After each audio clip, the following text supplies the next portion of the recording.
argument that I've made already, that it covers a wide range of actors.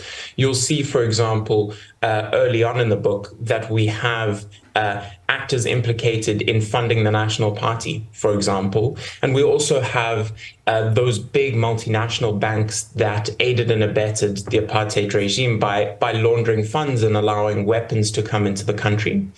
And then later on, what we try and do very clearly is to try and broaden the narrative from just corruption being about politicians. And so, for example, under contemporary state capture, we do have profiles that look at the board members of our passenger rail agency that were responsible for the destruction of PRASA and domestic rail in South Africa. But then we have dedicated chapters that look at the banks and the consulting firms and the auditors that are implicated in state capture. So we look at Nedbank, Standard Bank, FNB, and their role in laundering funds for the Gupta enterprise. We look at Bain, who I think is foremost or forefront to many people's minds, and McKinsey and other consultants who were complicit in state capture.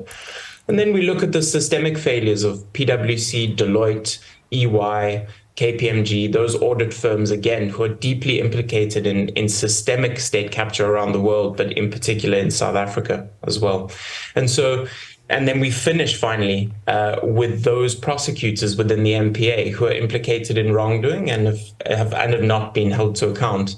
And that final chapter, I think, for us is to show in many ways why we don't have accountability for all those people we profile at the front of the book. And that is that our institutions have been broken down over many years, that our prosecutors and our police have been interfered with, manipulated, and undermined. And that's why our institutions have so struggled to hold people accountable. All right, Michael Marchant, thank you so much for talking to us. Interesting read. Actually, thank you so much for talking to us, speaking to us about a book he co-edited titled The Unaccountables, the powerful politicians and corporations who profit from impunity.